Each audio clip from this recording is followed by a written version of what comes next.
그 국회에서 이 명태균 게이트하고 이 계엄과의 관계에 대해서 오늘 신용환 교수가 국회에서 직접 발표를 했는데요. 그 내용이 워낙 또 충격적인 내용들이 많은데 그 중에서 한 두 가지 정도만 오늘 좀 소개를 좀 해드리겠습니다.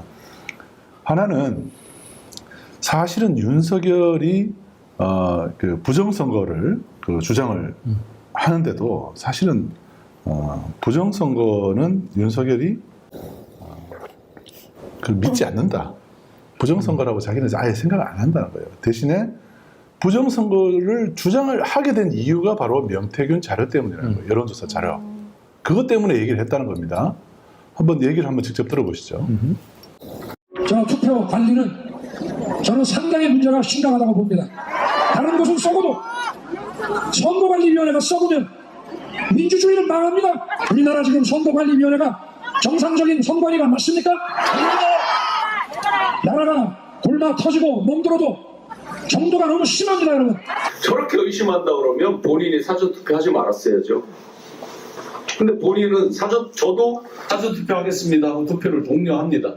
그러니까 지금 이 순간에도 윤석열이라는 사람이 진짜 부정선거를 몰라서 이러느냐? 아니다 이거죠. 확신범 안 됩니다. 리플리 증후군이란 말도 맞지 않습니다. 고도의 의도된 악의적인 척하는 거죠.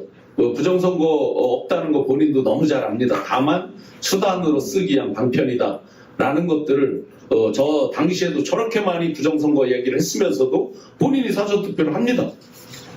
요 페이지를 잘 보시면 빨간 윤석열 49.9 이재명 40.8 9.1% 차이입니다.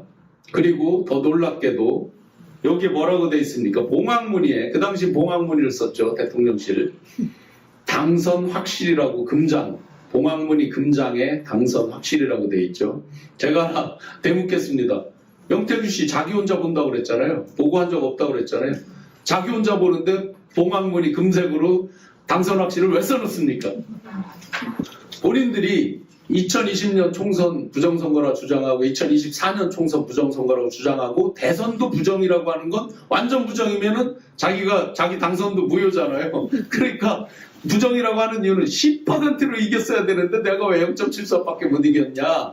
이 10의 근거가 여기에 있습니다. 그러니까 뭐 한마디로 그러니까 윤석열이 계엄의 명분으로 부정선거를 주장하고 있습니다만은 이제 본인이 가장 의혹을 제기하고 있는 사전 투표를 본인이 했잖아요. 네. 그래서 사전 선거를 했죠. 부정선거를 사실은 본인도 믿고 있지는 않고 다만 이제 자기가 지금 10% 차이로 이제 이길 수 있었던 거를 부정선거 때문에 0.7%밖에 못 이겼다라고 하는 근거는 이제 명태균 자료. 네, 명태균 자료라는 거죠. 네, 명태균 보고 자료에는 분명히 10%로 이긴다고 계속 보고 왔다는 거예요. 네.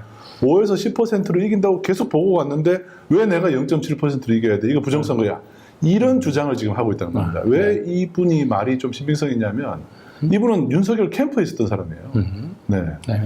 그래서 저런 보고서들을 자기가 직접 눈으로 봤기 때문에 그 얘기를 할 수 있다는 말을 합니다. 방금 보여준 자료가 이거예요. 명태균이 보고했다는 그 자료가 이겁니다. 국민의힘 64%, 49.9% 윤석열 이렇게 당선 확실이라고 이렇게 써서 보고를 했다는 거예요. 네. 이거 본인이 볼 것 같으면 이거를 왜 이렇게 쓰겠냐는 거예요. 네. 그리고 오늘 좀 놀라웠던 얘기는 명태균이 국힘 당원들의 성향까지 이렇게 가상번호를 해서 성향까지 이렇게 관리하고 있었다는 거예요. 네. 각 응답들의 번호들 있잖아요. 그러니까 윤석열을 높게 대답할 가능성이 있는 사람들을 따로 관리를 한 거예요. 그러네요. 네, 이렇게 관리를 했다고 합니다. 그래서 저기서 이제 결국 윤석열을 지지하는 성향에 많은 샘플을 좀 추려가지고 네. 그걸 여론조사 기관에다 주면서 조사를 시키면은 그렇죠. 올라가는 본인이 거죠. 이제 의도했던 결과들이 나오는 거예요. 네. 여론조사를 믿을 수 없는 게 저런 거예요. 한번 응답을 하면 그게 기록이 되버린다. 그리고 오늘도 또 놀라웠던 얘기 중에 하나는 명태균이 지속적으로 대선 경선 때 김건희한테 이렇게 보고를 계속 했다는 거예요. 경선 룰은 이렇게 될 겁니다. 그다음에 앞으로 일정은 이렇습니다. 이런 거를 명태균이 김건희한테 전송을 했다는 겁니다. 국힘 내부 자료 같은 것도 빼가지고 김건희한테 따로 보고를 할 정도로 명태균은 이미 대선 경선 때도 김건희한테 직접 보고하는 그런 관계였다는 거죠. 자, 그래서 오늘 이제 신용환 교수 얘기는 명태균 게이트야말로 이번 계엄의 결정적인 트리거였다. 네. 이 얘기를 오늘 힘을 주어서 여러 번 강조를 했습니다. 그 부분도 한번 들어보시죠. 창원지검에서 이 명태균의 PC에 들어있었던 텔레그램, 그 다음에 카톡, 이걸 캡처해 놓은 거를 포렌식을 끝난 게 11월 4일 이전입니다. 지금 검찰에서 공개한 거는 명태균, 김건희, 명태균, 윤석열 요것밖에 없습니다. 수사보고서는요, 요건 누구를 위해서 그럼 이 수사보고서가 작성된 거냐? 윤석열, 김건희가 직접 관련된 게 뭐가 있을까가 가장 궁금했기 때문에 맨 먼저 이 수사보고를 썼다는 점, 요걸 잊으시면 안 돼요. 아직 발표 안 된 게 뭐가 있습니까? 명태균, 김종인. 이분 이랬죠. 테이블에 비서가 여론조사 명태균 올라놨는데 나는 안 봤다 하겠죠. 거꾸로 되물어 볼까요? 그 많은 서류 중에 명태균 보고서만 올려놨다는 건 어떻게 기억하고, 그 다음에 여론조사 보고서 보면 결과라도 보는 게 사람의 본능이죠. 몇 퍼센트 차일까? 안 봤다고요? 그거 어떻게 기억해요, 본인이? 그 다음에 명태균, 이준석 안 나왔죠. 명태균, 홍준표 안 나왔죠. 명태균, 오세훈 안 나왔죠. 명태균, 부산시장 박형준 등등등. 그래서 명태균 게이트 특검이 되면 이게 줄줄이 나온다 그 말입니다. 반드시 나와야 됩니다. 지금 나온 건 정말 빙산의 일가 명태균, 김건희, 명태균, 윤석열만 나왔는데 이 정도다. 그러면 11월 4일 날 자기들이 수사 보고서를 해서 올렸습니다. 국민들이 11월 7일 날 윤석열이 대국민 방환지를 했습니다. 국민 가슴에 불을 지르는 방화를 했습니다. 그때 뜬금없다고 생각했죠? 왜 했을까요? 11월 4일 거 제가 대통령 모셔본 경험으로 비추어 보면 당연히 민정수석 통해서 대통령께 보고됐습니다. 제가 21일 날 조사받았습니다.